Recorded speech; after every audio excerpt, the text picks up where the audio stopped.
दोनों बहनों की शादी एक ही दिन हुई। बड़ी बहन का पति लग्जरी कार चलाता था, जबकि छोटी बहन सिर्फ एक पुरानी वैन ले सकती थी। इस मौके का फायदा उठाकर उन्होंने छोटी बहन का मजाक उड़ाया। बड़ी बहन ने कहा कि वह सिर्फ एक गरीब आदमी से शादी करने के लायक है। जब वह घमंड से चली गई तो उसे अंदाजा नहीं था कि छोटी बहन का पति एक देश जितना अमीर है। जब छोटी बहन अपने पति के घर पहुंची तो वह अपनी सास को लग्जरी कार में मछली सुखाते देखकर चौंक गई। सास ने उसे प्यार से घर में डिनर के लिए बुलाया और छोटी बहन फिर से चौंक गई। टेबल पहाड़ों और समुद्रों से आई महंगी डिशेज से भरी थी, यहाँ तक कि कटोरे और चॉपस्टिक भी सोने के बने थे। इस समय छोटी बहन का पति आखिरकार मछली पकड़कर वापस आ गया। उसने शर्माते हुए उसे एक पैकेट दिया। पैकेट पर मछली के छिलके देखकर छोटी बहन को थोड़ी शर्मिंदगी महसूस हुई, लेकिन जब उसने उसे खोला तो वह असल में सोने से भरा था। लेकिन सास को लगा कि ये तोहफे बहुत बेकार हैं और उन्होंने अपने बेटे से छोटी बहन को एक और डिब्बा देने को कहा जो हीरे के गहनों से भरा था। तभी छोटी बहन को पता चला कि उसका पति एक मामूली अरबपति है। दूसरी तरफ बड़ी बहन भले ही एक अमीर परिवार में शादी करके आई थी, रोज घर का काम करती थी। उसकी सास जरा सी भी नाराजगी पर उसे डांटती थी, लेकिन एक अमीर औरत के तौर पर अपनी पहचान बनाए रखने के लिए बड़ी बहन को हर समय सहना पड़ता था। हालांकि उसके पति के पास बेशुमार दौलत थी, फिर भी छोटी बहन अपनी नौकरी करना चाहती थी। एक दिन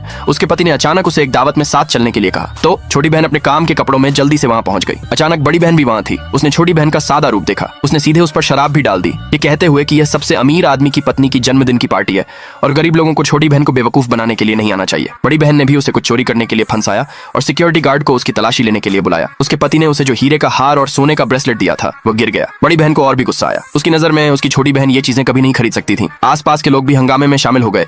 वे छोटी बहन को पुलिस स्टेशन भेजना चाहते थे। इसी समय छोटी बहन का पति आखिरकार आ गया। उसने मछली पकड़ने वाले कपड़े पहने आदमी को देखा। बड़ी बहन और भी ज्यादा एक्साइटेड हो गई। उसने तुरंत यह नतीजा निकाला कि वह आदमी छोटी बहन का साथी है और सिक्योरिटी गार्ड को उसे भी अरेस्ट करने के लिए कहा। इसी समय एक गेस्ट ने उस आदमी की असली पहचान ली। तुरंत उसके असिस्टेंट को बुलाया और उसे लोगों को लाने के लिए कहा। इस समय बड़ी बहन अभी भी यह सोच रही थी कि उसके अपने पति को सबसे अमीर आदमी का फेवर मिलने के बाद वह बहुत ऊपर तक पहुंच सकती है। वह तुरंत उन दोनों को पुलिस स्टेशन भेजना चाहती थी। दूसरे पार्ट के लिए कमेंट में यस लिखे।